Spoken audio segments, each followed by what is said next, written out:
No momento em que o vi, meu filho, amarrado àquela cadeira, com as luzes de pisca-pisca piscando sobre nós como vitrais cruéis, meu coração se partiu em pedaços impossíveis. Deixei meu casaco cair, a boca seca, as mãos tremendo como se eu tivesse sido arrancada de um pesadelo. Mas o que ele disse em seguida me fez desabar ali mesmo, no chão do apartamento dele. Hoje, vou contar algo que nunca pensei que compartilharia. E se por um segundo isso parecer familiar, eu só peço que você curta este vídeo e se inscreva. Isso me ajudará a continuar abrindo meu coração. Meu nome é Margarida e tenho 72 anos. Todas as manhãs, nos últimos 10 anos, no meu apertado apartamento na Bela Vista, em São Paulo, eu me levantava antes do amanhecer.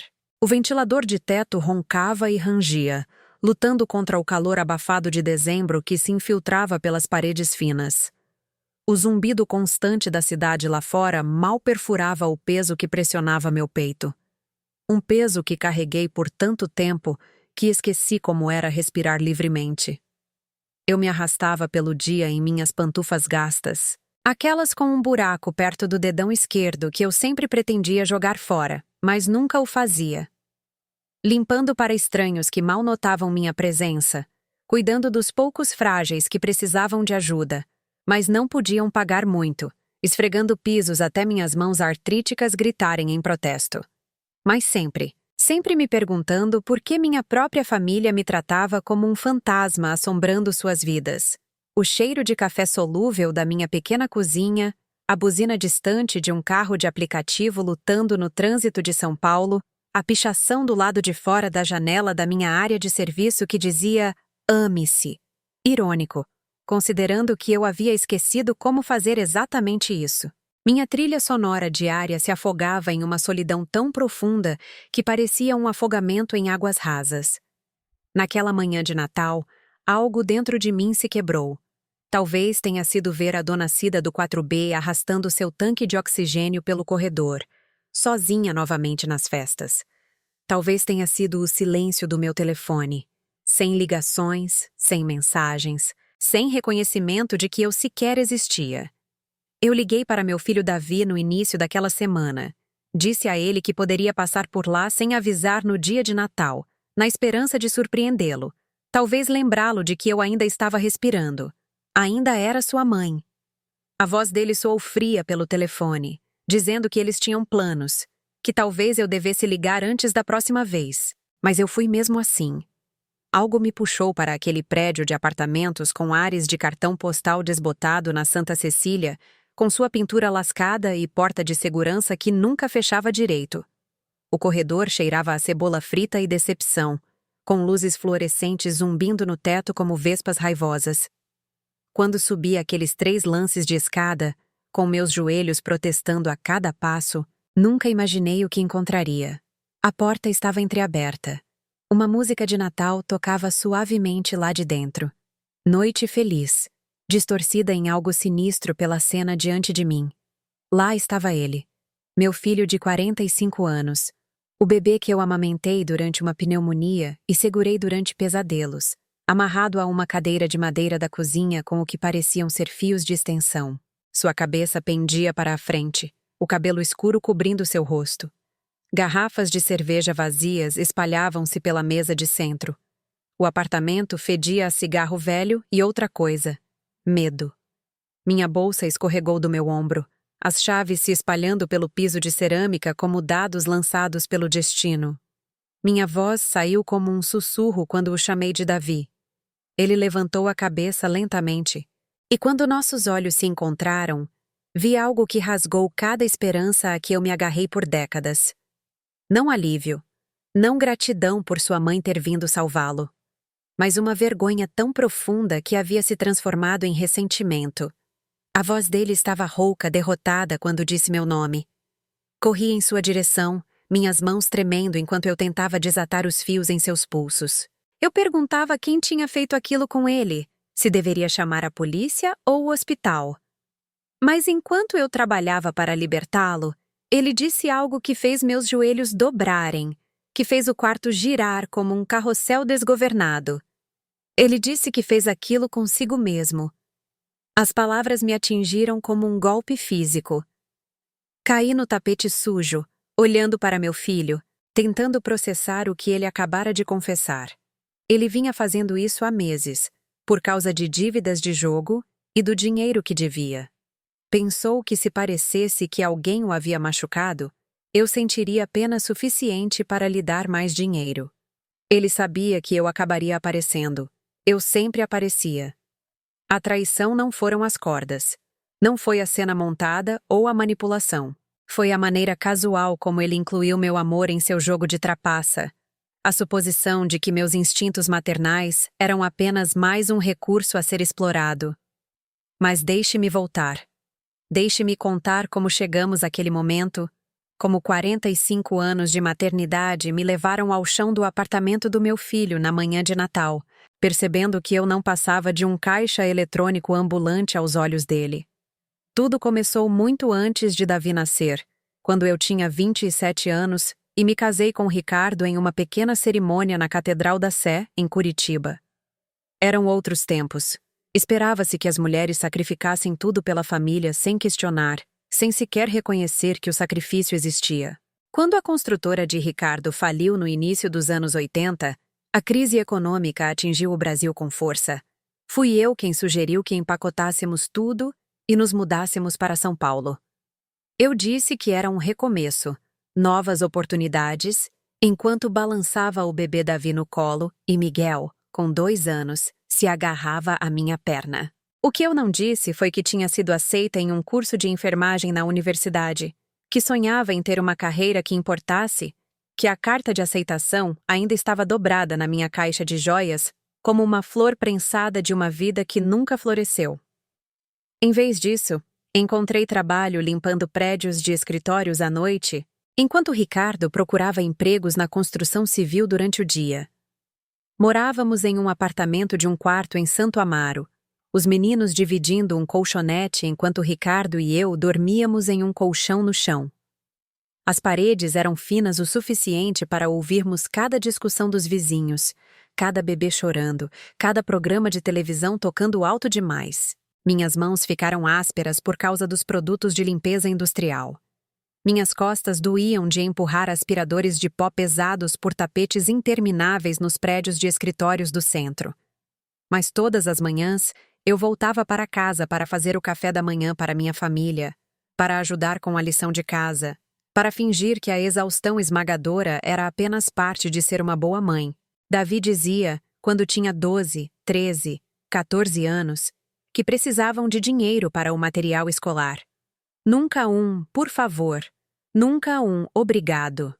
Apenas a expectativa de que eu, de alguma forma, daria um jeito. Em um amargo almoço de ação de graças, quando Miguel tinha 15 anos, sua voz falhando com a raiva adolescente, ele zombou que eu sempre tinha algo de sobra. Estávamos comendo um Chester genérico do supermercado atacadista, mas de alguma forma eu ainda era a pessoa com riqueza escondida em sua mente.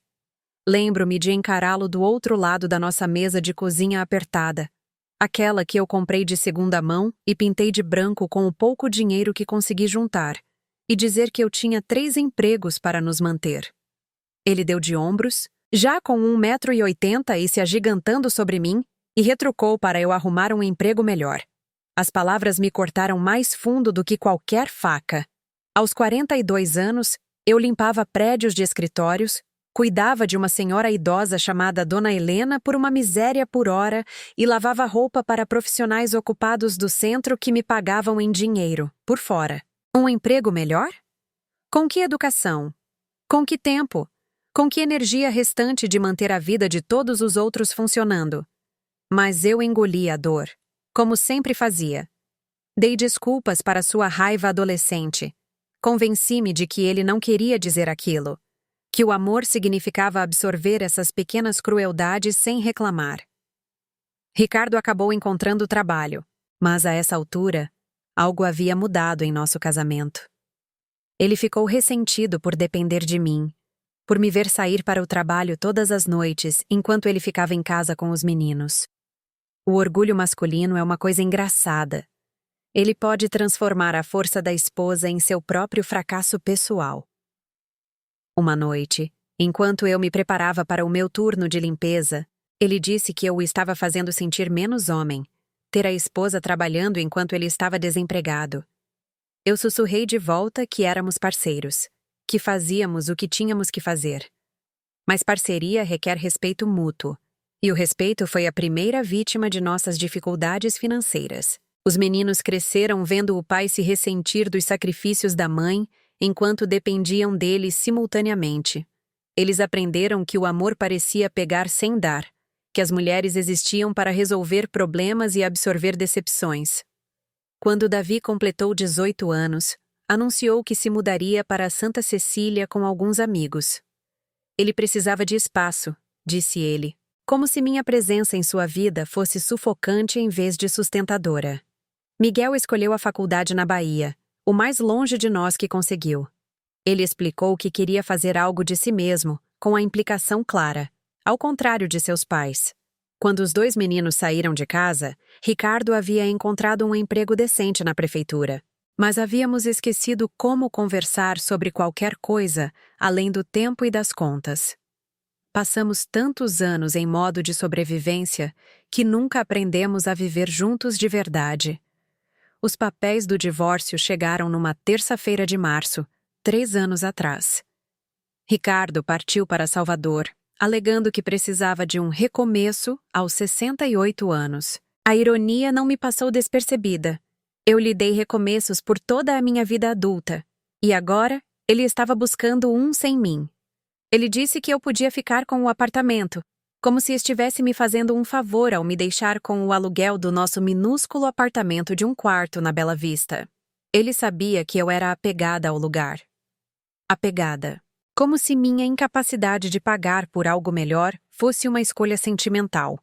Então lá estava eu, aos 69 anos, recomeçando de novo, mas desta vez, verdadeiramente sozinha.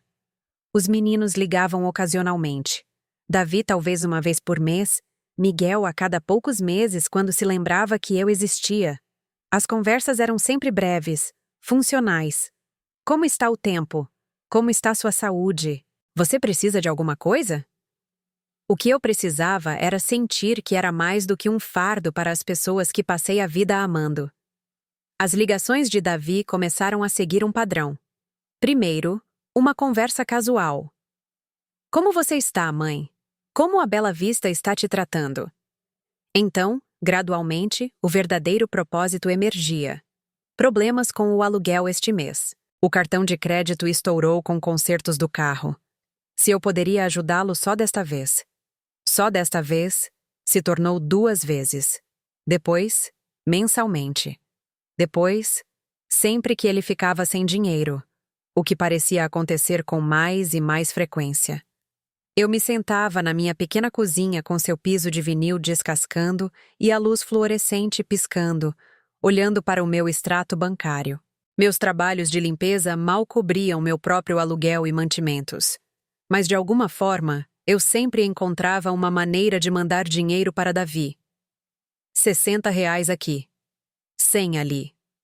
Uma vez, quando ele alegou que seu colega de quarto roubou o dinheiro do aluguel, R$ 300 que eu estava economizando para um casaco de inverno novo. Usei meu casaco velho por mais 1 ano, aquele com o zíper quebrado e o forro que começou a se separar do tecido. Mas o aluguel de Davi foi pago. Os pedidos de Miguel eram menos frequentes, mas mais sofisticados. Ele estava pensando em comprar um imóvel para investir, mas precisava de ajuda com a entrada. Era um negócio certo.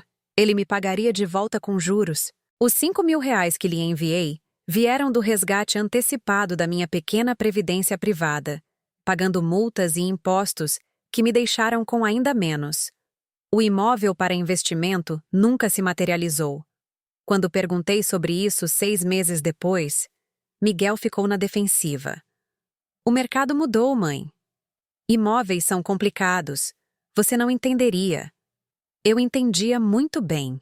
Eu entendia que meu filho achava que sua mãe era estúpida demais para reconhecer uma mentira.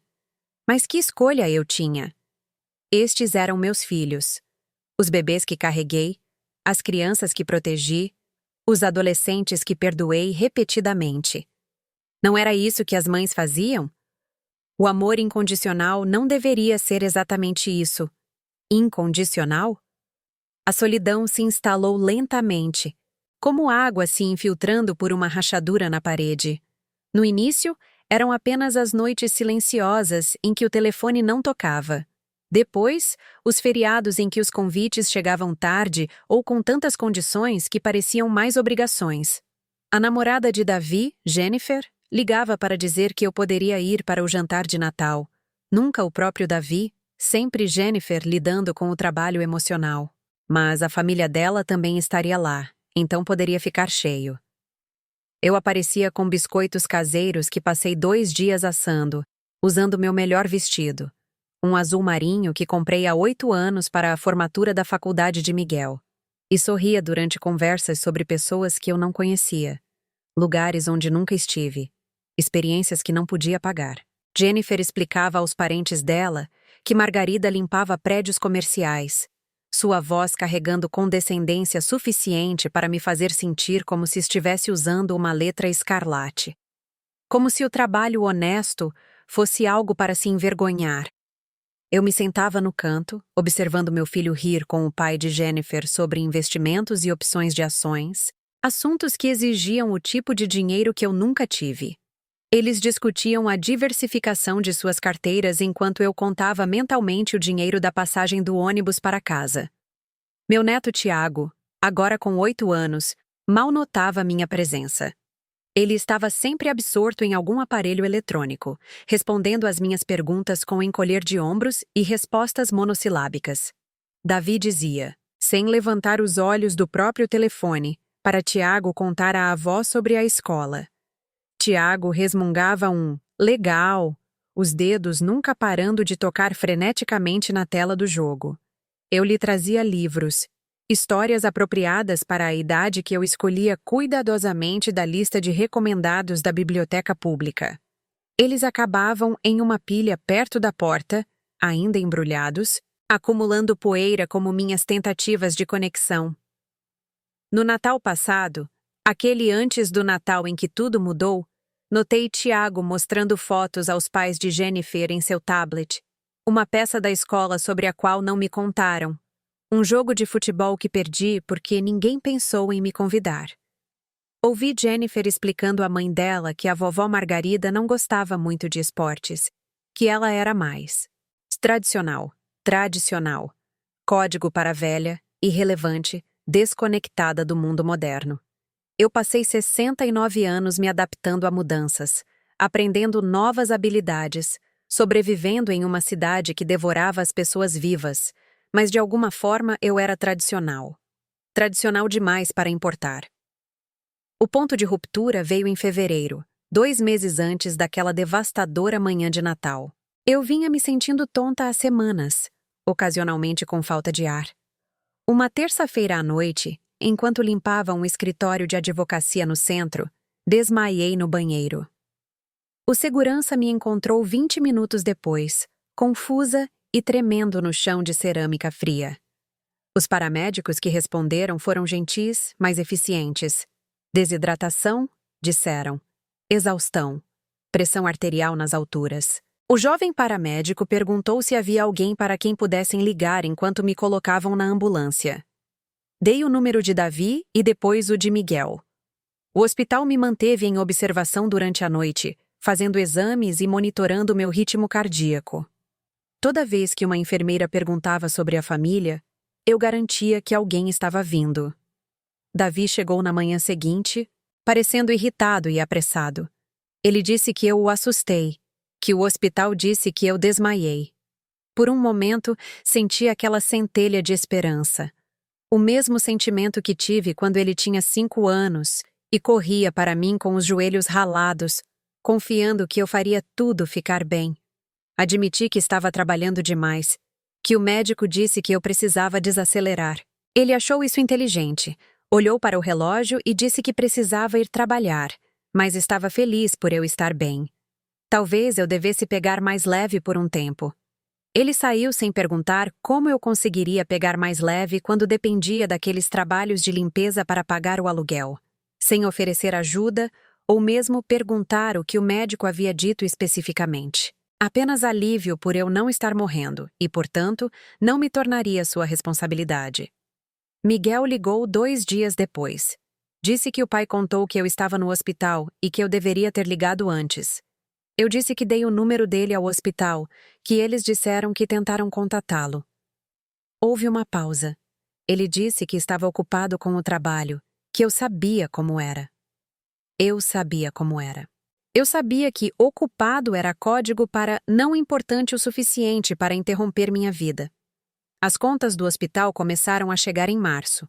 Mesmo com o SUS e um plano de saúde básico, os exames e a pernoite custaram mais do que eu ganhava em 2 meses. Liguei para Davi, expliquei a situação, perguntei se ele poderia ajudar. Ele disse que o dinheiro estava apertado, que Jennifer estava grávida e eles estavam tentando economizar para o bebê. Grávida. Eu ia ser avó de novo, e estava descobrindo através de um pedido de ajuda financeira em vez de um anúncio alegre. Consegui parabenizá-lo e perguntei para quando era o bebê. Outubro. Sobre as contas do hospital, ele sugeriu que eu fizesse um plano de pagamento. Eu fiz um plano de pagamento que levaria 3 anos para concluir, supondo que eu nunca mais ficasse doente. O anúncio da gravidez, que deveria ter vindo com entusiasmo e alegria compartilhada, tornou-se mais um motivo pelo qual minhas necessidades tinham que esperar. Porque minhas dificuldades financeiras eram menos importantes que seus planos futuros. A primavera virou verão, o verão virou outono. A gravidez de Jennifer progrediu, documentada extensivamente nas redes sociais. Fotos que eu só via quando Dona Vera, minha vizinha das floreiras, me mostrava em seu tablet. Ela me disse que meu neto ia ter um irmãozinho, enquanto rolava por posts do Facebook nos quais eu não era marcada. Não fui convidada para o chá de bebê. Não me perguntaram sobre nomes que eu poderia sugerir. Não fui incluída na empolgação de se preparar para uma nova vida que compartilhava meu DNA. Mas não, aparentemente, minha relevância. O bebê chegou em outubro. Um lindo menino que eles chamaram de Lucas. Fiquei sabendo do nascimento dele da mesma forma que soube da gravidez, por meio de uma menção casual durante uma ligação que, na verdade, era sobre outra coisa. Ele disse, a propósito, que Lucas havia nascido na semana passada, que estava saudável, que tudo correu bem. Semana passada. Meu neto tinha 1 semana de vida, e eu só estava sabendo disso agora. Perguntei se podia ir conhecê-lo, tentando esconder a mágoa na minha voz. Talvez em algumas semanas? Ele disse. Jennifer ainda estava se recuperando, e eles não estavam recebendo visitas ainda. Mas os pais de Jennifer estavam visitando. Eu podia ver as fotos no tablet de Dona Vera. Avós segurando o bebê, radiantes de orgulho, incluídos nos primeiros dias preciosos da vida do meu neto enquanto eu esperava permissão para conhecê-lo. Quando finalmente conheci Lucas, ele tinha 6 semanas. Segurei-o por exatamente 10 minutos antes de Jennifer decidir que ele precisava comer, depois dormir, depois trocar a fralda. Cada momento era coreografado para minimizar meu tempo com ele, como se meu amor pudesse de alguma forma contaminar seu novo mundo perfeito. Levei presentes, uma manta azul macia que tricotei durante aquelas longas semanas de espera, roupinhas que encontrei em promoção e guardei por meses. Jennifer me agradeceu educadamente, do jeito que se agradece a um conhecido distante, e colocou tudo de lado sem realmente olhar. Tiago, agora um irmão mais velho, tornou-se ainda mais distante. Aos 9 anos, ele havia aperfeiçoado a arte de me tornar invisível. Quando eu perguntava sobre a escola, ele respondia em monossílabos. Quando me ofereci para ler uma história para ele me informou que era muito velho para essas coisas de bebê. Jennifer explicou a uma amiga que passou por lá enquanto eu visitava que a vovó Margarida gostava de coisas antiquadas, que ela era de outra geração. Outra geração. Como se meu amor estivesse de alguma forma desatualizado, incompatível com a vida familiar moderna. Novembro trouxe meu 70º aniversário. Acordei naquela manhã no meu pequeno apartamento, ouvindo o ventilador estalar e zumbir. esperando o telefone tocar. Davi ligou por volta do meio-dia. Feliz aniversário, mãe. Desculpe o atraso. Uma manhã louca com o bebê. A conversa durou 3 minutos. Nenhuma menção de comemoração. Nenhuma sugestão de nos reunirmos. Nenhum reconhecimento de que 70 anos poderiam ser um marco digno de nota. Miguel ligou naquela noite. Feliz aniversário. Eu ia ligar mais cedo, mas você sabe como funcionam os fusos horários. Ele morava na Bahia, não na China. A desculpa do fuso horário parecia tão fraca quanto o afeto em sua voz. Dona Vera bateu na minha porta por volta das 7 horas, com um pequeno bolo que ela havia assado e um cartão atencioso. Sentamo-nos na minha pequena sala de estar. 2 mulheres que entendiam a solidão uma da outra, compartilhando bolo de aniversário e histórias de imigrantes com chá. Ela disse, de sua maneira gentil, que família nem sempre é de sangue, enquanto dava tapinhas na minha mão com dedos desgastados por décadas de seus próprios sacrifícios. Às vezes, família é quem aparece. Naquela noite, olhando para o teto e ouvindo os sons da cidade do lado de fora da minha janela, comecei a me perguntar quando me tornei a pessoa para quem ninguém aparecia. Quando meu amor se tornou algo a ser gerenciado em vez de celebrado. Quando meus filhos aprenderam a me ver como um recurso em vez de uma pessoa? Dezembro chegou com o tipo de calor úmido que penetra nos ossos e fica lá. Minha artrite piorou, tornando tarefas simples como abrir potes ou abotoar meu casaco um exercício de controle da dor. Mas continuei trabalhando, continuei limpando escritórios e cuidando de Dona Helena, que aos 91 anos era uma das poucas pessoas na minha vida que me tratava com bondade consistente. Ela me dizia que eu parecia cansada quando eu chegava para nossas sessões 2 vezes por semana e perguntava se eu estava cuidando de mim mesma. A pergunta deveria ser simples de responder, mas percebi que não conseguia me lembrar da última vez que fiz algo puramente para o meu próprio bem-estar. Cada decisão, cada real, cada hora livre era filtrada pelas necessidades e expectativas de outras pessoas. Na segunda-feira antes do Natal, Davi ligou com outra emergência financeira. Mãe, odeio pedir. Mas o carro da Jennifer quebrou e precisamos consertar, com o bebê novo e o Natal chegando. Ele deixou a frase no ar, um apelo inacabado envolto em manipulação emocional. Perguntei de quanto ele precisava, já calculando o que poderia tirar do meu dinheiro de mercado. Talvez 400? Eu sei que é muito, mas eu te pagaria de volta depois das festas. R$ 400 eram 2 semanas de compras para mim, mas também era meu filho pedindo ajuda durante o que deveria ser um tempo de proximidade e celebração familiar. Enviei o dinheiro, transferido eletronicamente da minha conta corrente para a dele, uma transação digital que parecia tão fria quanto o vento de verão batendo nas minhas janelas. A véspera de Natal veio e se foi sem um convite, sem um telefonema, sem reconhecimento.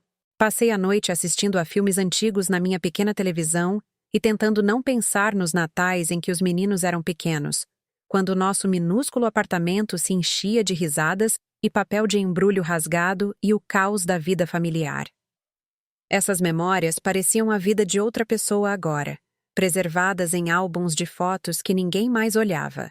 A manhã de Natal amanheceu cinzenta e abafada. Fiz café na minha pequena cozinha, comi uma torrada e olhei pela janela para a rua vazia abaixo. Até a cidade parecia mais silenciosa, como se todo mundo tivesse um lugar para ir, alguém com quem estar. Foi quando algo dentro de mim mudou. Não raiva exatamente, mas um reconhecimento de que eu merecia mais do que esperar por migalhas de atenção de pessoas que diziam me amar. Eu merecia conhecer meus netos, ser incluída nos momentos importantes de suas vidas, sentir-me valorizada por mais do que minha capacidade de resolver problemas financeiros. Coloquei meu melhor vestido, não o azul marinho, mas um bordô que comprei. Mas nunca usei, e meu casaco mais leve. Arrumei o cabelo, passei batom e me olhei no espelho do banheiro. Você é a mãe de alguém, disse ao meu reflexo. Você importa.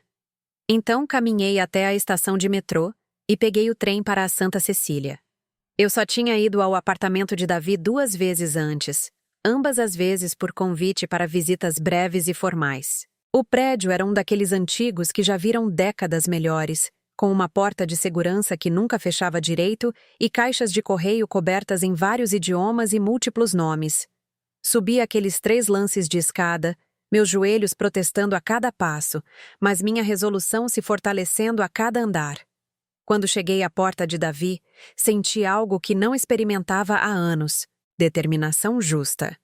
O corredor cheirava a cebola frita e sonhos mal-sucedidos. Luzes fluorescentes zumbiam no teto como insetos raivosos. A televisão de alguém estava tocando muito alto no 3A. Um bebê chorava no 3C. Essa era a sinfonia da solidão urbana, de pessoas vivendo vidas paralelas que nunca se cruzavam. A porta de Davi era a 3B. Levantei a mão para bater, então notei que a porta estava entreaberta. Música de Natal flutuava para fora. Noite feliz. Tocada no que parecia ser o alto-falante de um telefone, metálica e distorcida. Empurrei a porta lentamente, chamando: Davi? É a mamãe. Feliz Natal. O apartamento estava escuro, iluminado apenas pelas luzes de pisca-pisca multicoloridas que eles penduraram ao redor das janelas e da porta.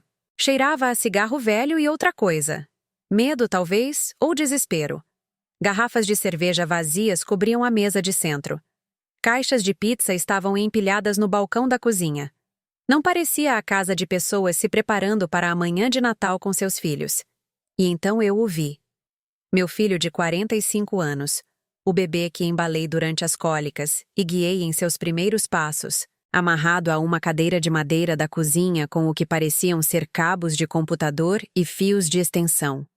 Sua cabeça pendia para a frente, o cabelo escuro cobrindo o rosto como uma cortina fechada contra a vergonha. A visão me atingiu como um golpe físico. Minha bolsa escorregou do meu ombro, as chaves se espalhando pelo piso de cerâmica arranhado como dados lançados por um destino cruel. Chamei por Davi, minha voz saindo como um sussurro, a garganta contraída pelo choque e pelo pânico maternal. Ele levantou a cabeça lentamente. Nossos olhos se encontraram naquela sala de estar surrada. E o que vi ali não foi alívio por sua mãe ter vindo resgatá-lo. Não foi gratidão ou mesmo surpresa. Foi uma vergonha tão profunda que se transformou em algo mais feio. Ressentimento por eu ter testemunhado sua humilhação. Sua voz estava rouca, derrotada. Você não deveria ter visto isso. Corri em sua direção, minhas mãos tremendo enquanto eu tentava desatar os fios em seus pulsos. Os nós estavam apertados, mas não profissionais. Quem quer que tivesse feito isso estava com pressa, ou não se importava em causar dor. As palavras saíram tropeçadas enquanto eu trabalhava para libertá-lo, perguntando quem fez isso com ele, se deveria chamar a polícia ou o hospital, se ele estava ferido. Minha mente percorria possibilidades. Traficantes a quem Davi devia dinheiro. Agiotas que se cansaram de esperar. Algum tipo de invasão domiciliar que deu errado. Nos meus piores pesadelos, nunca imaginei encontrar meu filho assim. Mas enquanto eu afrouxava o primeiro fio em seu pulso esquerdo, Davi disse algo que fez meus joelhos dobrarem, que fez o quarto girar como se eu tivesse sido atingida por um raio. Ele disse que fez aquilo consigo mesmo. As palavras não fizeram sentido no início. Continuei trabalhando nos nós, pensando que tinha ouvido errado, que o choque estava pregando peças na minha percepção. O que você quer dizer? Ele desviou o olhar, na direção das janelas com suas patéticas luzes de Natal lançando sombras coloridas na parede. Eu me amarrei, mãe. Tenho feito isso há meses, quando as coisas ficam muito ruins. Sentei-me nos calcanhares, encarando-o. Ruins como? O jogo, as dívidas, o dinheiro que devo a pessoas que não aceitam não como resposta. A voz dele era monótona, sem emoção, como se estivesse recitando uma lista de compras. Pensei que se pudesse parecer que alguém me machucou, você sentiria pena suficiente para me dar mais dinheiro. A traição me atingiu em ondas. Primeiro, a admissão casual de que ele havia manipulado meus instintos maternais para ganho financeiro. Depois, a percepção de que ele havia calculado meu amor, incluído minhas respostas previsíveis em seus esquemas. Você encenou isso? Sussurrei. Eu sabia que você acabaria vindo procurar. Você sempre vem. E eu sabia que quando você me visse assim, você ia querer ajudar. Ele finalmente encontrou meus olhos novamente. Você sempre quer ajudar. Caí no tapete sujo. Meu traje de Natal, cuidadosamente escolhido, de repente parecendo uma fantasia que eu vesti para a peça errada. O vestido bordô que me fizera sentir digna agora parecia tolo, otimista de uma forma que doía reconhecer. Há quanto tempo? Perguntei. Há quanto tempo o quê? Há quanto tempo você planeja me usar assim? Ele deu de ombros, o gesto dificultado pelos fios restantes em seu peito. Não é usar, é família. Família se ajuda. Família se ajuda. Como se a ajuda tivesse fluído em ambas as direções. Como se eu tivesse ligado para ele durante minha internação no hospital e pedido que se amarrasse a uma cadeira para me fazer sentir pena dele. Olhei ao redor do apartamento com novos olhos. As garrafas vazias não eram de uma festa de Natal. Eram evidências de coragem líquida, do tipo que você precisa para se amarrar e esperar sua mãe te encontrar. As caixas de pizza não eram bagunça de feriado. Eram o sustento de alguém que estava planejando essa performance por dias. Onde estão Jennifer e os meninos? Perguntei. Na casa dos pais dela em Campinas. Eles voltam amanhã. Claro. Ele havia cronometrado isso para quando eu estaria sozinha para descobri-lo, quando não haveria testemunhas para complicar a narrativa que ele havia construído. Então você mandou sua esposa e filhos embora, se amarrou a uma cadeira e esperou que eu aparecesse para te resgatar com um dinheiro que não tenho. Você sempre arruma, disse ele, e havia algo como uma acusação em sua voz, como se meus sacrifícios anteriores tivessem sido motivados por uma riqueza secreta em vez de amor. Levantei-me lentamente, meus joelhos artríticos protestando contra o movimento do chão para a posição de pé. Aos 70 anos, levantar-se do chão era sempre uma produção, mas naquele dia pareceu simbólico, como se estivesse me erguendo de algo que me manteve no chão por tempo demais. Eu não vou te desamarrar, disse eu. A cabeça dele se ergueu bruscamente. O quê? Você se colocou nessa cadeira. Você pode sair dela. Mãe, qual é? Isso é ridículo. Apenas me ajude a sair desses fios e podemos fingir que isso nunca aconteceu. Fingir que nunca aconteceu. Como os anos de manipulação financeira. Como os aniversários perdidos e as visitas ignoradas ao hospital. Como a maneira como ele me treinou para não esperar nada enquanto dava tudo. Não. A palavra pairou no ar entre nós. Pequena, mas definitiva como um ponto final no fim de uma frase muito longa. Peguei minha bolsa de onde havia caído, juntei minhas chaves espalhadas e caminhei em direção à porta. Para onde você vai? Havia pânico em sua voz agora, a primeira emoção genuína que ouvi dele durante toda a manhã. Para casa. Você não pode simplesmente me deixar assim. Voltei-me para olhá-lo mais uma vez.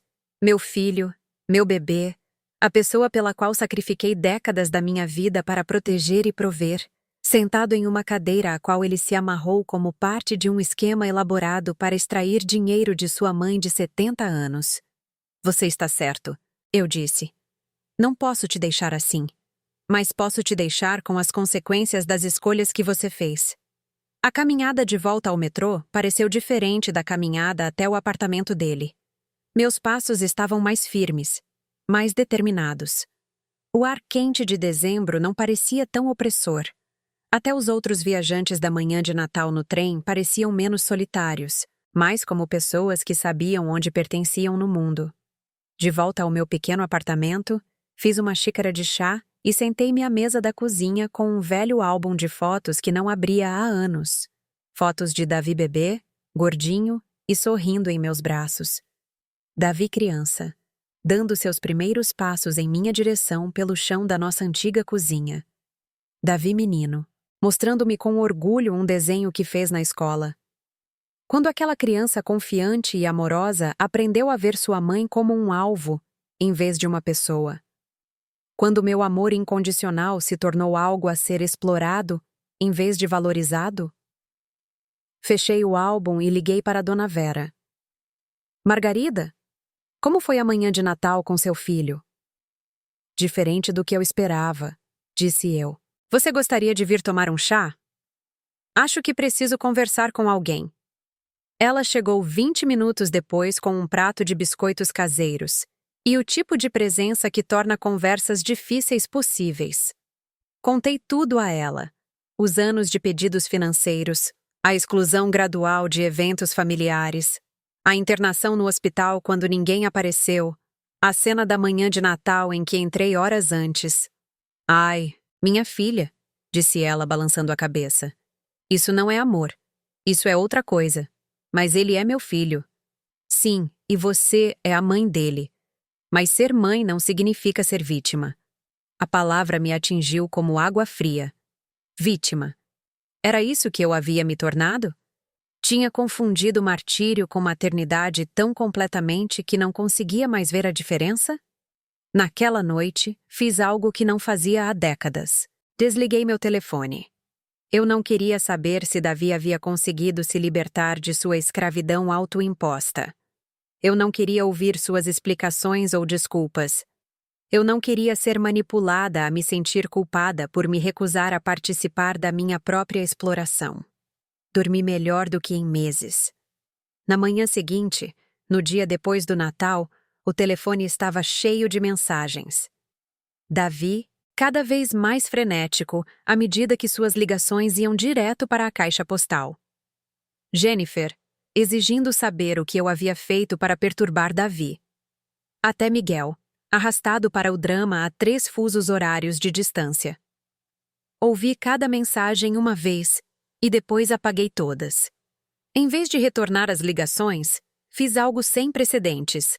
Marquei uma consulta com uma advogada.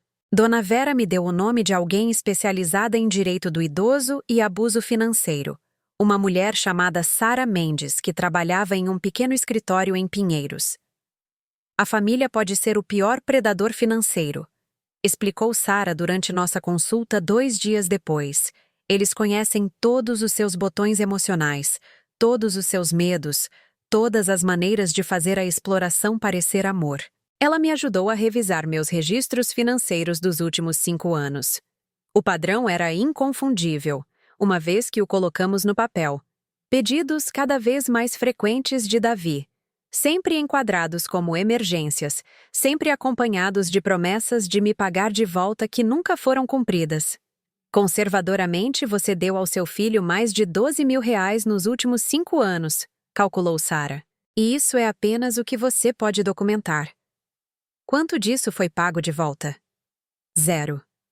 Nem um único real jamais foi devolvido, apesar das promessas repetidas e das explicações elaboradas sobre salários atrasados e despesas inesperadas.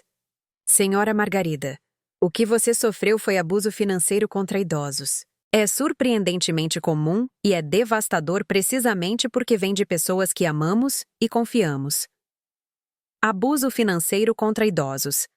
A frase deu um nome a algo que eu estava vivenciando, mas não conseguia identificar. Legitimou meu crescente sentimento de que algo estava profundamente errado com a dinâmica familiar que eu aceitei por tanto tempo. Sara me ajudou a entender meus direitos, minhas opções, os recursos disponíveis para proteger meus bens restantes de mais manipulação. Ela também recomendou uma terapeuta especializada em trauma familiar e estabelecimento de limites. Aprender a dizer não para as pessoas que você ama é uma das coisas mais difíceis que alguém pode fazer, ela me disse. Mas às vezes é a coisa mais amorosa possível. A terapeuta, doutora Juliana Campos, outra Juliana, notei com humor sombrio, tinha um consultório que parecia um santuário. Iluminação suave, cadeiras confortáveis, caixas de lenços de papel estrategicamente colocadas para as lágrimas inevitáveis. Conte-me sobre seus filhos, disse ela durante nossa primeira sessão. Eu me vi descrevendo não os homens que eles se tornaram, mas os meninos que eles foram. Davi, sensível e artístico, que costumava me desenhar e deixar os desenhos no meu travesseiro. Miguel, lógico e determinado, que costumava me explicar seus projetos escolares com tanto detalhe apaixonado que eu entendia assuntos que nunca havia estudado formalmente. Quando isso mudou? Perguntou a doutora Juliana. A pergunta abriu algo que eu mantive cuidadosamente selado por anos. As lágrimas vieram em ondas, décadas de mágoa engolida e luto não reconhecido derramando-se em seu consultório silencioso. Acho, eu disse em meio às lágrimas, que ensinei a eles que meu amor não tinha limites, e eles aprenderam a testar essa teoria até quebrá-la. Ou até você quebrar. Quando janeiro chegou, eu havia tomado uma decisão que teria parecido impossível 3 meses antes. Eu ia parar de mandar dinheiro para Davi, parar de possibilitar os vagos esquemas de investimento de Miguel, parar de aceitar migalhas de atenção como se fossem refeições completas de afeto. O primeiro teste veio em 15 de janeiro, quando Davi ligou com outra emergência. Mãe, estou com um problema sério desta vez. As pessoas a quem devo dinheiro não estão brincando. Preciso de R$ 500, ou eles vão. Bem, digamos que não vai ser bom. 6 meses antes, eu teria encontrado o dinheiro de alguma forma, pego emprestado contra o aluguel do próximo mês, ou pulado refeições para ajudá-lo. Em vez disso, ouvi minha própria voz, calma e clara, dizendo algo que nunca havia dito antes. Não, Davi. Não posso te ajudar com isso. Silêncio do outro lado. Então, o que você quer dizer com não pode? São R$ 500, não 5.000. Quero dizer que não vou. Não vou mais te dar dinheiro. Mãe, você não entende. Essas pessoas não são legais. Isso não é um jogo. Você está certo. Eu disse. Não é um jogo. É a sua vida. E suas escolhas. E suas consequências para administrar. A conversa escalou rapidamente. A voz de Davi tornou-se desesperada, depois raivosa, depois manipuladora de maneiras que teriam funcionado em mim antes da manhã de Natal. Tudo bem, ele finalmente disse. Mas não venha chorando para mim quando estiver velha e sozinha e precisar de ajuda. Não espere que eu cuide de você quando você não quis cuidar de mim. A ameaça era para me aterrorizar, para me fazer imaginar um futuro onde minha falta de generosidade seria paga com abandono. Em vez disso, esclareceu algo importante. Eu já estava sozinha. O relacionamento que eu estava financiando não estava me proporcionando amor, segurança ou companhia. Era apenas uma maneira cara de adiar o confronto com a realidade. Eu entendo, eu disse a ele. Espero que você resolva as coisas. Desliguei e imediatamente liguei para a doutora Juliana para agendar uma sessão de emergência. Minhas mãos tremiam, não de medo, mas de algo que eu não sentia há décadas. Orgulho da minha própria espinha dorsal. As semanas que se seguiram foram uma estranha mistura de libertação e solidão. Sem o dreno constante das crises financeiras familiares, eu tinha dinheiro sobrando no final de cada mês pela primeira vez em anos. Comprei flores frescas para o meu apartamento. Substituí meu casaco de inverno quebrado. Levei Dona Vera para jantar em um restaurante agradável nos jardins, onde podíamos ver o pôr do sol sobre a cidade. Mas também tive que enfrentar a realidade de que cortar o dinheiro havia efetivamente cortado a maior parte do contato. Davi parou de ligar completamente. As ligações de Miguel se tornaram ainda menos frequentes. A ausência de comunicação impulsionada pela crise revelou o quão pouco relacionamento genuíno havíamos mantido. Em fevereiro, tomei outra decisão sem precedentes. Me matriculei em uma aula de fotografia no Centro Comunitário da Bela Vista. Sempre adorei tirar fotos, mas nunca tive tempo ou dinheiro para levar isso a sério. Aos 70, achei que era agora ou nunca. A aula se reunia 2 vezes por semana à noite. Um grupo de adultos, na maioria mais velhos, explorando a criatividade de maneiras que nossos eus mais jovens nunca permitiram. Havia Roberto, um carteiro aposentado que fotografava a vida selvagem urbana. Maria, uma ex-professora especializada em arte de rua. Tiago, um viúvo que documentava detalhes arquitetônicos com o olho de um artista para luz e sombra. Pela primeira vez em décadas, eu estava em uma sala cheia de pessoas que me conheciam por quem eu era, em vez do que eu podia fornecer. Eles me chamavam de Margarida. Não de mãe ou senhora. Perguntavam sobre minhas fotografias, não sobre meu talão de cheques. Descobri que tinha talento para capturar momentos silenciosos. Um homem idoso alimentando pombos no Parque Ibirapuera. Crianças brincando no jato de um hidrante aberto. A maneira como a luz da manhã caía sobre as barracas de frutas na feira livre. Minha instrutora, uma jovem chamada Aline, me incentivou a ver meu bairro com novos olhos. Você tem um dom para encontrar beleza em momentos comuns, ela me disse depois de revisar meu primeiro portfólio. Essas fotografias contam histórias. Histórias. Eu estava aprendendo a contar novas, sobre força em vez de sacrifício, sobre descobrir em vez de perder, sobre começar em vez de terminar. A primavera chegou cedo a São Paulo naquele ano. Em março, os ipês estavam florindo no Parque Ibirapuera, e eu caminhava lá regularmente com minha câmera, documentando o redespertar da cidade após o inverno. Uma manhã, enquanto fotografava um casal de idosos compartilhando um banco e um café, meu telefone tocou. O nome de Miguel apareceu na tela. Oi, mãe. Como você está? A pergunta soou diferente do habitual, menos superficial. Decidi responder honestamente. Estou bem, na verdade.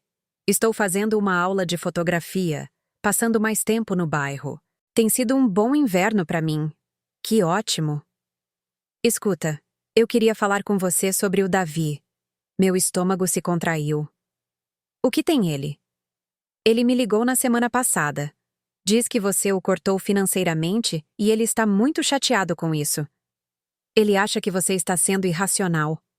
Baixei minha câmera e encontrei um banco onde pudesse me sentar para esta conversa. Miguel, Davi te contou sobre a manhã de Natal? Ele mencionou que vocês tiveram algum tipo de briga. Então a versão de Davi havia editado a parte em que eu o encontrei amarrado a uma cadeira como parte de um esquema elaborado para me manipular. Isso não me surpreendeu, mas esclareceu como a narrativa familiar estava sendo moldada. Contei a Miguel a verdade sobre a manhã de Natal, sobre os meses de crises financeiras encenadas, sobre minha decisão de parar de permitir um comportamento que estava machucando tanto Davi quanto a mim. Caramba, mãe! Eu não tinha ideia de que era tão ruim. O que você achava que estava acontecendo? Uma longa pausa. Acho que pensei que você gostava de ajudar. Você nunca reclamou. Você sempre arranjava o dinheiro de alguma forma. Porque reclamar significaria arriscar o pouco contato que eu tinha com meus filhos. Outra pausa. Eu nunca pensei nisso dessa maneira. Miguel, posso te perguntar uma coisa? Claro. Quando você me pediu para investir naquele negócio imobiliário no ano passado, você planejava me pagar de volta? A pausa mais longa até então. Então, baixinho. Eu esperava poder. Mas você não tinha nenhum tipo de plano sólido para isso. Não. Eu pensei. Pensei que se ganhasse dinheiro no negócio, te pagaria de volta com juros. Se eu não ganhasse, bem, você é minha mãe. Você não guardaria rancor. Lá estava. A suposição de que meu amor me tornava uma pessoa segura para decepcionar, que os laços maternais justificavam riscos financeiros que eles nunca teriam pedido a um amigo ou parceiro de negócios para absorver. Miguel, eu trabalhei em 3 empregos para guardar dinheiro para a aposentadoria. E dei a maior parte tentando ajudar meus meninos a terem sucesso. Tenho 70 anos, vivo da aposentadoria do INSS e do pouco que ainda consigo ganhar limpando casas. Quando você não me paga de volta, eu fico sem mantimentos. Eu uso roupas com buracos. Eu pulo consultas médicas porque não posso pagar a coparticipação. Mãe, eu não percebi. Você não perguntou. Nenhum de vocês nunca perguntou quanto suas emergências estavam me custando.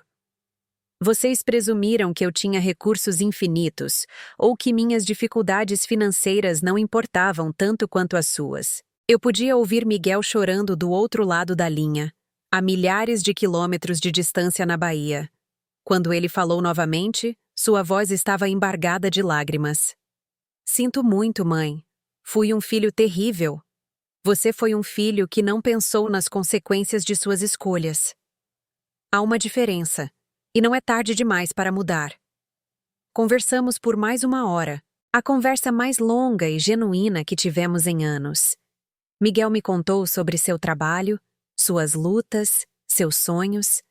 Eu contei a ele sobre minha aula de fotografia, sobre Dona Vera, sobre a vida pequena, mas significativa, que eu estava construindo para mim mesma. Eu quero te pagar de volta, disse ele antes de desligarmos. Eu quero que você fique bem mais do que quero meu dinheiro de volta, mas se você puder pagar uma parte, ficarei grata. E Miguel? Sim, eu gostaria que conversássemos regularmente, apenas para conversar. Não porque você precisa de algo ou eu preciso de algo, mas porque somos família e a família deve se conhecer. Eu também gostaria disso. Não foi uma reconciliação completa, mas foi um começo. Pela primeira vez em anos, senti que poderia realmente ter um relacionamento com meu filho, em vez de apenas um arranjo financeiro. Davi, no entanto, era outra história. Em abril, recebi uma carta dele.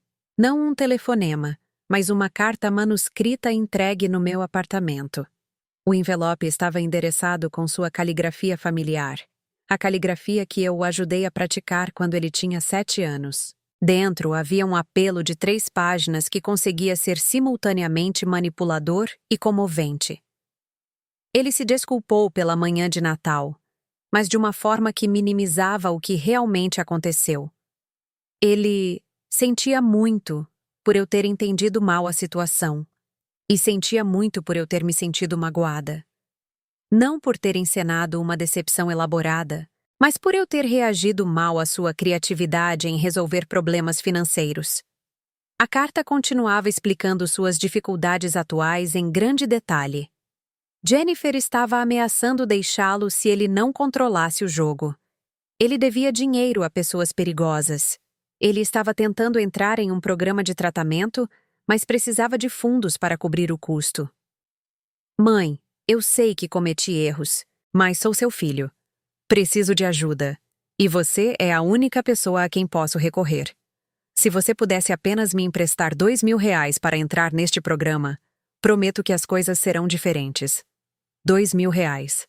Mais dinheiro do que eu já havia dado a ele de uma vez. Para um programa de tratamento que ele nunca havia mencionado antes. Para resolver problemas que pareciam se multiplicar em vez de resolver. Não importava quanto dinheiro eu tivesse fornecido ao longo dos anos. Li a carta 3 vezes, sentada à mesa da minha cozinha com a luz da manhã, entrando pelas janelas que eu finalmente tive dinheiro para mandar lavar profissionalmente pela primeira vez em anos. Então fiz algo que teria sido impensável 6 meses antes. Escrevi de volta para ele. Querido Davi, escrevi. Recebi sua carta e agradeço por ter tirado um tempo para explicar sua situação. Entendo que você está lutando e sinto muito que esteja passando por um momento tão difícil. No entanto, não fornecerei assistência financeira para seu programa de tratamento ou quaisquer outras despesas. Esta decisão não é tomada com raiva ou como punição, mas em reconhecimento de que minha ajuda financeira não o ajudou de fato a desenvolver as habilidades e recursos de que você precisa para gerenciar sua própria vida. Se você realmente quer receber tratamento para o vício em jogos, existem recursos comunitários disponíveis que não exigem pagamento adiantado. Se precisar de ajuda para encontrá-los, ficarei feliz em pesquisar opções com você. O que não farei é continuar a possibilitar um comportamento que machuca nós dois. Eu te amo, mas te amo o suficiente para parar de participar de sua autodestruição. Se você gostaria de reconstruir nosso relacionamento sobre uma base de respeito mútuo, em vez de transações financeiras, estou interessada em ter essa conversa. Se não, eu entendo. Mas minha decisão sobre o dinheiro não mudará. Com amor, mãe. Enviei a carta antes que pudesse duvidar de mim mesma. Depois liguei para a doutora Juliana para processar a ansiedade e o luto que vieram com o estabelecimento de um limite tão firme com meu filho. Como se sente por ter escrito isso? Ela perguntou. Aterrorizante, admiti. E necessário. E triste. Tudo ao mesmo tempo. Isso é normal. Limites saudáveis muitas vezes parecem desconfortáveis no início, especialmente quando você nunca os manteve antes. Maio trouxe um clima quente e um telefonema que mudou tudo. Senhora Margarida, aqui é a detetive Sara Martins, da Polícia Civil de São Paulo. Temos seu filho Davi sob custódia, e ele a listou como seu contato de emergência. Minhas mãos começaram a tremer antes que ela terminasse a frase. Ele está ferido? O que aconteceu? Ele está ileso, mas foi preso por fraude. Especificamente, por aplicar um golpe em que encenava invasões domiciliares e depois pedia dinheiro a parentes idosos para pagar dívidas falsas. O quarto girou. Sentei-me com força na cadeira da cozinha, tentando processar o que a detetive estava me dizendo. Quantas pessoas ele vitimou? Ainda estamos investigando, mas parece que ele aplicou operações semelhantes em pelo menos 6 membros diferentes da família nos últimos 2 anos. Sua experiência na manhã de Natal foi, na verdade, uma evidência-chave que nos ajudou a entender o padrão dele. Manhã de Natal. A cena da qual me afastei, a manipulação que me recusei a permitir, aparentemente fazia parte de um padrão muito maior de abuso contra idosos que afetou vários membros da família. Você pode me dizer quem mais ele estava visando? A detetive Martins não podia me dar nomes específicos devido às leis de privacidade, mas podia me dizer que Davi, aparentemente, estava aplicando várias versões de seu esquema de amarrado a uma cadeira, em parentes idosos em todo o sudeste do Brasil. Suas dívidas de jogo eram reais, mas suas soluções envolviam fraudar sistematicamente membros da família que o amavam demais para questionar suas histórias cada vez mais elaboradas. Senhora Margarida, quero parabenizá-la por ter se afastado daquela situação no Natal. Sua recusa em fornecer dinheiro quando descobriu o engano dele provavelmente o impediu de vitimizar você e outros por mais meses. Não me senti como alguém que merecia elogios.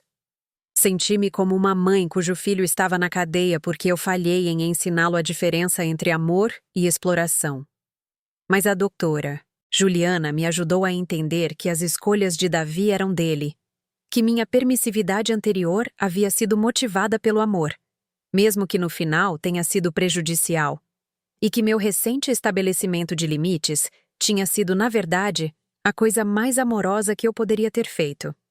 Você deu a ele a oportunidade de mudar de rumo? Ela me lembrou. Ele escolheu escalar em vez disso. Isso não é sua culpa.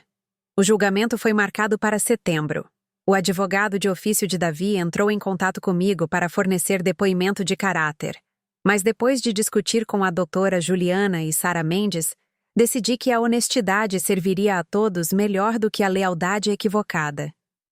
Testemunhei sobre nossa história familiar, sobre o padrão de pedidos financeiros que escalou ao longo dos anos, sobre a cena da manhã de Natal que finalmente abriu meus olhos para o que realmente estava acontecendo. Foi uma das coisas mais difíceis que já fiz, mas também uma das mais honestas. Davi foi condenado a 18 meses de prisão e obrigado a pagar restituição às suas vítimas. O juiz recomendou que ele participasse de tratamento para vício em jogos enquanto estivesse preso, e sugeriu aconselhamento familiar antes de qualquer tentativa de reconciliação. Mas, a essa altura, algo havia mudado em mim tão fundamentalmente que a ideia de reconciliação parecia menos urgente do que poderia ter sido. O inverno trouxe oportunidades que eu nunca imaginei. Minha fotografia havia melhorado o suficiente para que Aline me incentivasse a enviar algumas fotos para uma exposição de arte comunitária. 3 das minhas fotografias foram aceitas, imagens da vida paulistana que capturavam tanto a aspereza da cidade quanto sua beleza inesperada. Na noite de abertura da exposição, Dona Vera veio como minha convidada, usando seu melhor vestido e radiante de orgulho enquanto me apresentava a outros participantes. Esta é minha amiga Margarida, ela dizia. Ela é uma fotógrafa maravilhosa. Não a mãe de alguém. Não o fardo de alguém. Uma fotógrafa. Uma pessoa com sua própria identidade e realizações. Miguel ligava regularmente agora, fiel à sua promessa. Nossas conversas evoluíram de transações impulsionadas por crises para a construção real de um relacionamento. Ele me contou sobre seu trabalho como engenheiro de software, sobre as trilhas que fazia nas montanhas de Santa Catarina, sobre a mulher com quem estava saindo há 6 meses.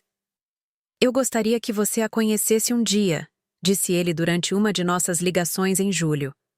Eu também gostaria. Talvez você pudesse vir para o Ação de Graças? Eu poderia pagar a passagem de avião.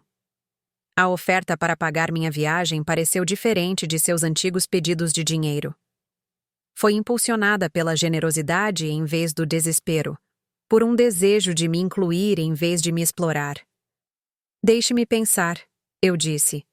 Mas já estava imaginando como seria passar um feriado onde eu era querida em vez de tolerada. Agosto trouxe outro desenvolvimento inesperado.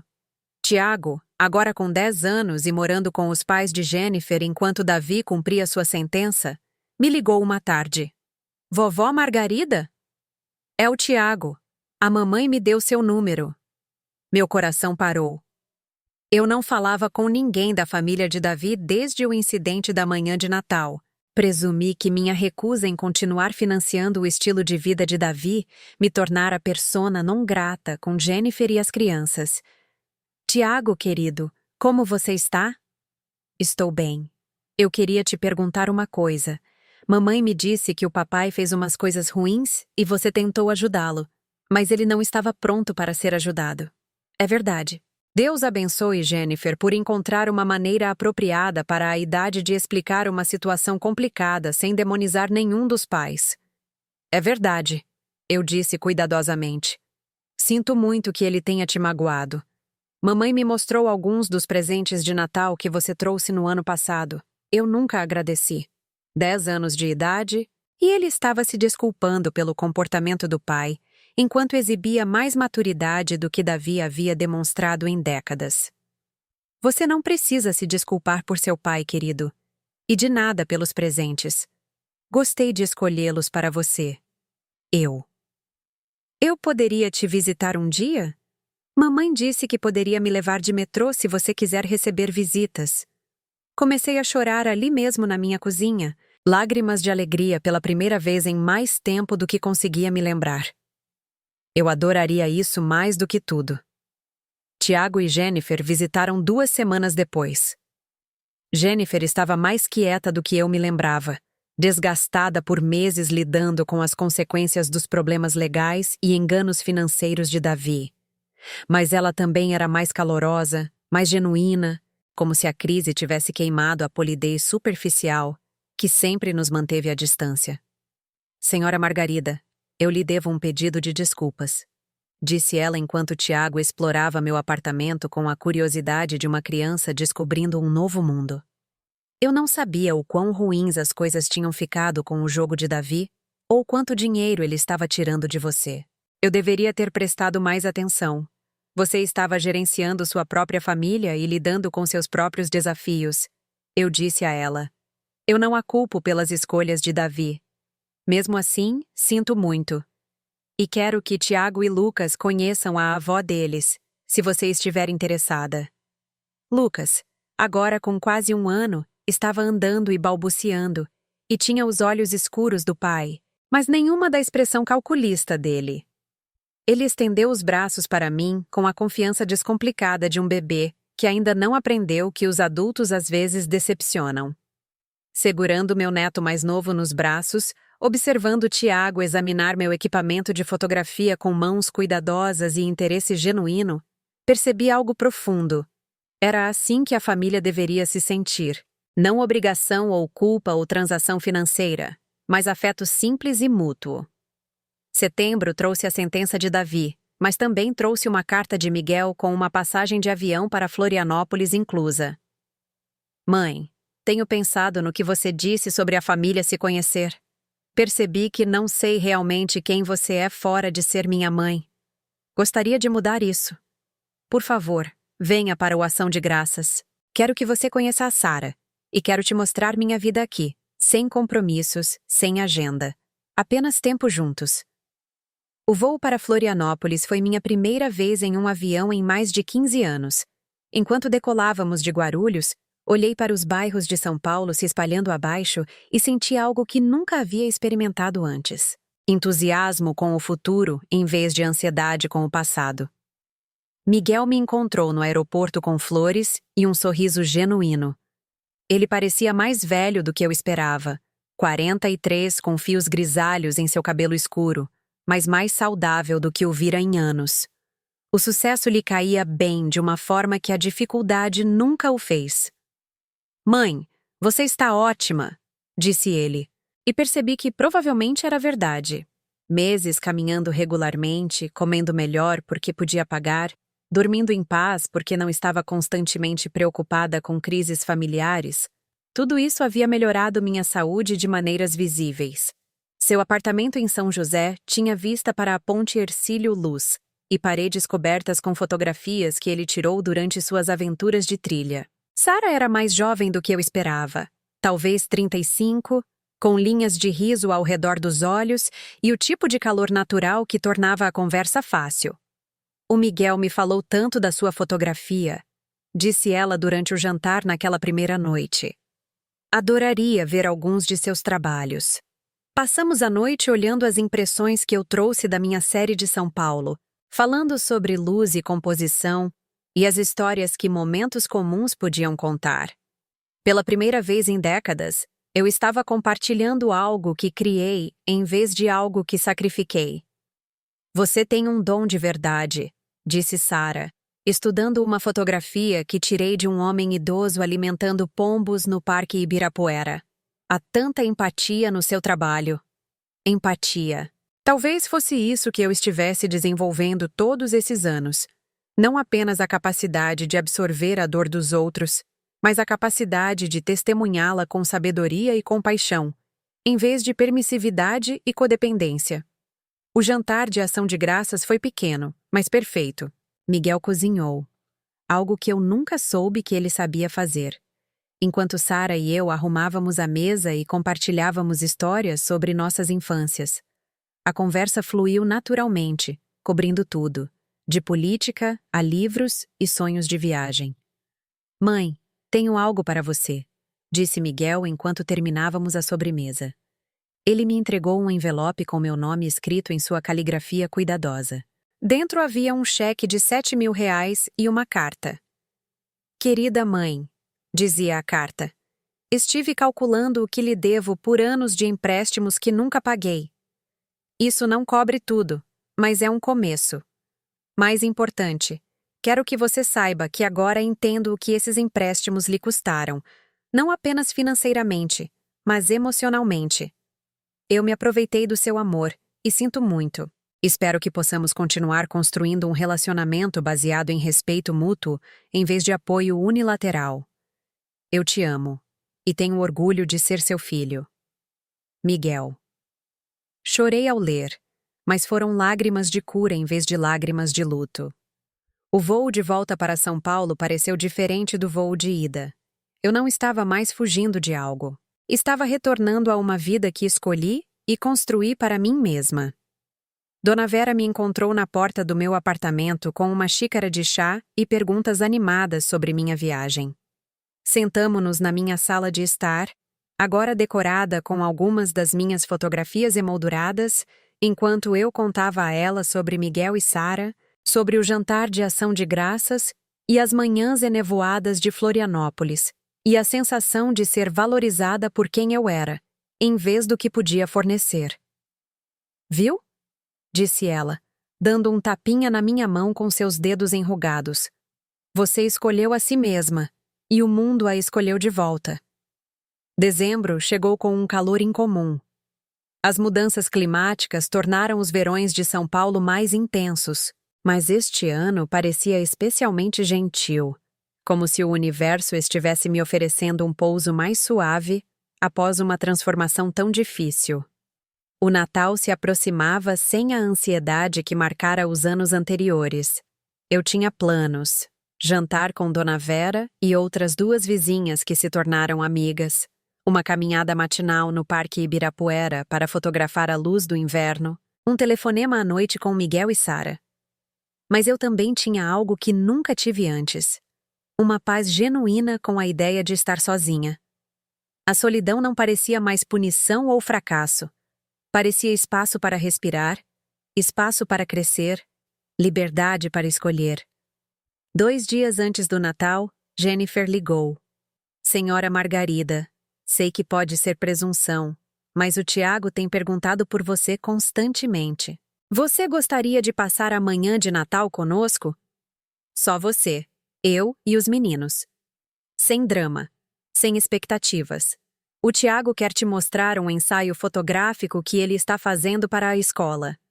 Um ensaio fotográfico. Meu neto de 10 anos havia herdado alguma versão do olho artístico que levei 70 anos para reconhecer em mim mesma. A manhã de Natal no apartamento temporário de Jennifer não se parecia em nada com as produções elaboradas que eu suportei nos anos anteriores. Foi pequena, simples e real. Tiago me mostrou com orgulho seu ensaio fotográfico sobre a imigração em seu bairro no Queens. Fotos que ele tirou com uma câmera descartável que sua professora forneceu, legendas que ele escreveu sobre as histórias por trás dos rostos. Você me inspirou, vovó, disse ele, encostado no meu braço enquanto olhávamos suas fotografias juntos.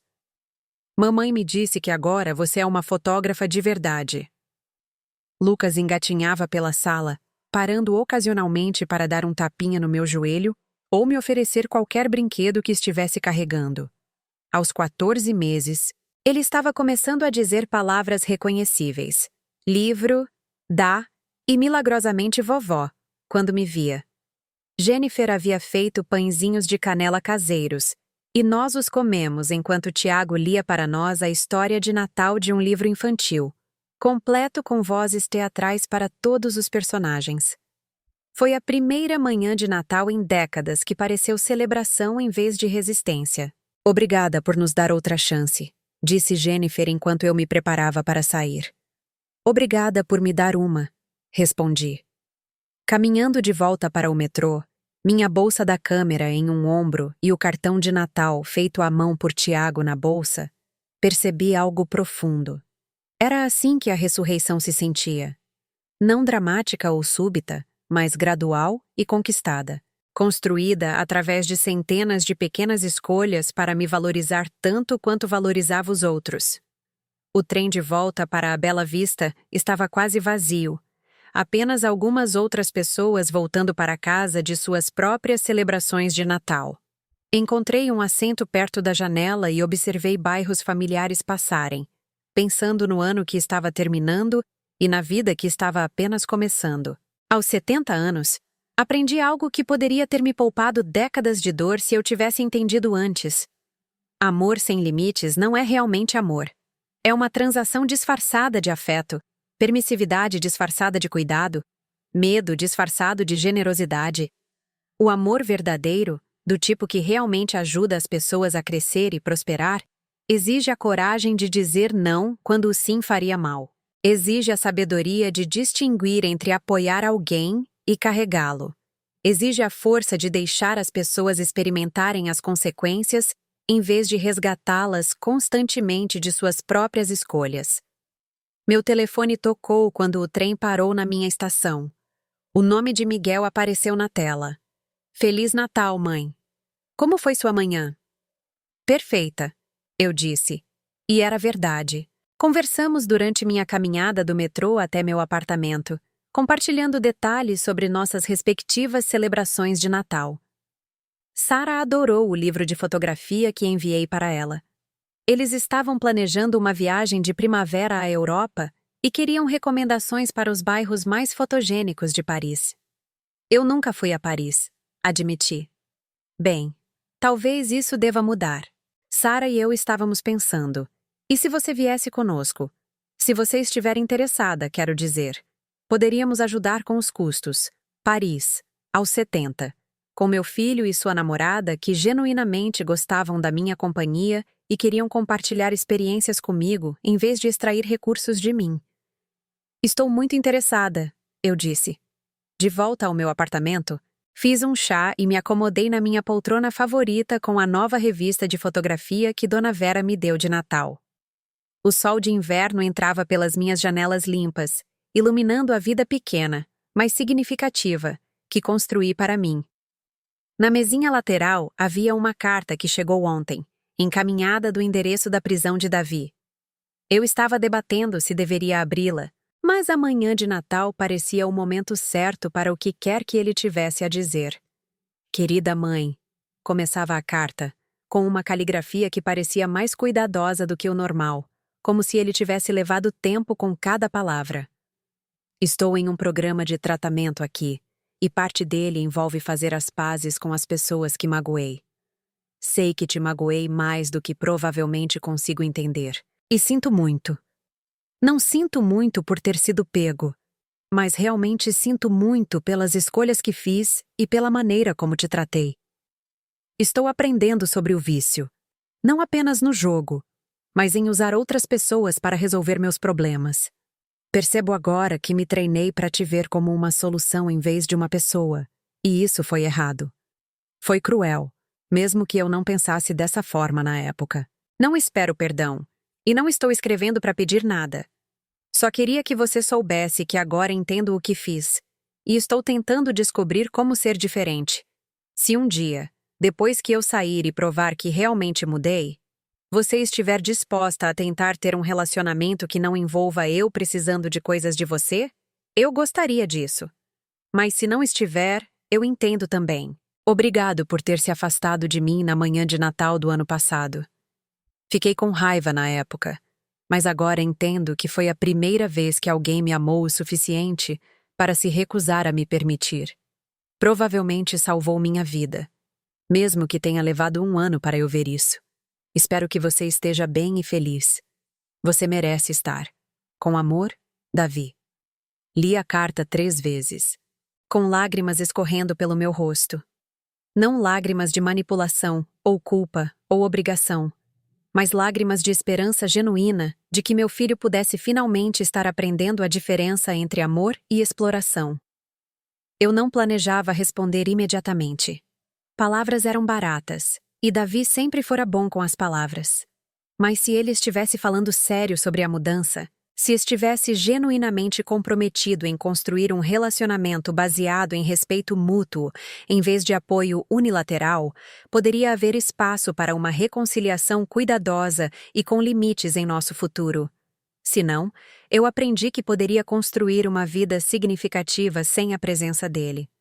À medida que a noite se aproximava, preparei-me para o meu jantar com Dona Vera e nossas vizinhas Helena e Rosa, 2 irmãs na casa dos 80 que se mudaram de Porto Rico para São Paulo nos anos 60. Essas mulheres se tornaram minha família escolhida. As pessoas que conheciam minhas histórias e celebravam minhas vitórias e ofereciam conforto durante minhas lutas sem esperar nada em troca. Havíamos planejado um jantar em que cada um levaria um prato, seguido por uma caminhada pelo bairro para ver as luzes de Natal. Prazeres simples, mas ricos com o tipo de conexão que passei décadas buscando em todos os lugares errados. Vestindo-me para o jantar, olhei-me no espelho do banheiro e vi alguém que não via há anos. Uma mulher que gostava de si mesma, que tinha interesses e amizades e planos para o futuro que não dependiam da aprovação ou necessidade financeira de outras pessoas. Meu cabelo estava completamente grisalho agora, mas eu parei de pintá-lo meses atrás e descobri que era na verdade muito bonito, prateado e branco com ondas sutis que emolduravam meu rosto de uma maneira que parecia distinta em vez de velha. Eu havia perdido um pouco de peso desde que aprendi a cozinhar para mim mesma sem o estresse constante das crises financeiras familiares. Não uma perda de peso dramática, mas o suficiente para que as roupas servissem melhor e eu me movesse com mais energia e confiança. Mais importante, meus olhos pareciam diferentes. A ansiedade e a derrota que viveram ali por tanto tempo foram substituídas por algo que eu havia esquecido que era capaz de sentir: curiosidade sobre o que viria a seguir. Enquanto caminhava para o apartamento de Dona Vera, minha câmera guardada na bolsa caso encontrássemos alguma luz interessante durante nosso passeio noturno, pensei em você, ouvindo minha história agora. Talvez você reconheça algo em minha jornada. Talvez você se veja financiando as más escolhas de outras pessoas enquanto negligencia suas próprias necessidades. Talvez você tenha confundido o amor com permissividade, generosidade com martírio, lealdade familiar com exploração financeira. Se sim, quero que saiba que nunca é tarde para escolher diferente. Nunca é tarde para estabelecer limites, para dizer não a pedidos que o diminuem, para insistir em relacionamentos que fluem em ambas as direções em vez de apenas drená-lo. Nunca é tarde para descobrir quem você é quando não está constantemente resolvendo os problemas dos outros, ou absorvendo as emoções dos outros, ou financiando os sonhos dos outros às custas dos seus. A parte mais difícil não é aprender a dizer não às pessoas que se aproveitam do seu amor. A parte mais difícil é aprender a dizer sim a si mesmo. Sim aos seus próprios sonhos, às suas próprias necessidades, ao seu próprio direito de ser valorizado por quem você é, em vez do que pode fornecer. Passei 7 décadas da minha vida acreditando que meu valor era medido pela minha disposição em me sacrificar pelos outros. Passei 7 décadas pensando que ser necessária era o mesmo que ser amada, que ser usada era melhor do que estar sozinha. Eu estava errada sobre tudo isso. O amor verdadeiro não exige que você se diminua. A família de verdade não o trata como um caixa eletrônico com emoções. Relacionamentos verdadeiros são construídos sobre respeito mútuo, alegria compartilhada, cuidado recíproco em vez de apoio unilateral. Aos 70 anos, finalmente aprendi a me amar o suficiente para exigir que os outros me amem adequadamente ou não me amem de todo. O resultado não foi o isolamento que eu sempre temi, foi a conexão genuína que eu sempre desejei. Meu filho Miguel aprendeu que podia ter um relacionamento com sua mãe baseado em afeto em vez de transação. Meu neto Tiago descobriu que sua avó era uma pessoa com interesses e talentos que valiam a pena conhecer. Minha vizinha Dona Vera encontrou uma amiga que podia dar e receber apoio em igual medida. Até Davi, de sua cela na prisão, aparentemente está aprendendo que manipulação não é amor, e que as pessoas que se recusam a permitir seus erros podem ser as que mais se importam com você. Hoje à noite, jantarei com mulheres que escolhem passar tempo comigo, porque gostam da minha companhia, não porque precisam de algo de mim. Amanhã, acordarei no meu apartamento pequeno, mas confortável, e decidirei como passar meu dia com base em meus próprios interesses e níveis de energia, não na crise ou nas demandas de outra pessoa. No próximo mês, celebrarei meu 71º aniversário, planejando uma viagem de fotografia solo para o Nordeste, algo que eu nunca teria imaginado fazer quando estava convencida de que meu único valor residia em servir aos outros. Nesta primavera, se tudo der certo, viajarei para Paris com Miguel e Sara, vendo a cidade luz através da lente de uma câmera que comprei com dinheiro que não precisei enviar para a emergência de outra pessoa. É assim que se parece escolher a si mesmo. Não indulgência egoísta, mas autorrespeito saudável. Não abandonar as pessoas que você ama, mas se recusar a ser abandonado por elas enquanto finge que isso é amor. Você já viveu algo semelhante à minha história? Você reconhece os padrões de manipulação financeira disfarçados de obrigação familiar? Você já se viu dando até não ter mais nada, apenas para ser culpado por não dar mais? Por favor, compartilhe sua experiência nos comentários abaixo. Às vezes, o primeiro passo para a mudança é simplesmente reconhecer que o que você aceitou como normal é, na verdade, disfunção disfarçada de amor. Se minha história ressoou com você, por favor, curta este vídeo e se inscreva no meu canal. Compartilhar essas verdades difíceis ajuda a alcançar outras pessoas que talvez precisem ouvir que merecem mais do que exploração financeira usando a máscara da lealdade familiar. Lembre-se, você é valioso por quem você é, não apenas pelo que pode fornecer.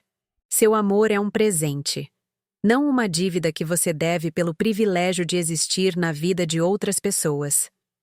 E nunca, nunca é tarde demais para escolher a si mesmo. Obrigada por ouvir meu coração. Obrigada por testemunhar minha jornada de vítima a vitoriosa, de facilitadora a defensora de mim mesma, de alguém que confundiu amor com dinheiro a alguém que finalmente aprendeu a diferença. O sol está se pondo sobre São Paulo agora, pintando as paredes do meu apartamento com uma luz dourada que parece possibilidade tornada visível. O amanhã trará novas escolhas, novas oportunidades para praticar o autorrespeito que aprendi, novas chances de construir relacionamentos baseados em cuidado mútuo em vez de sacrifício unilateral. Mal posso esperar para ver o que vem a seguir.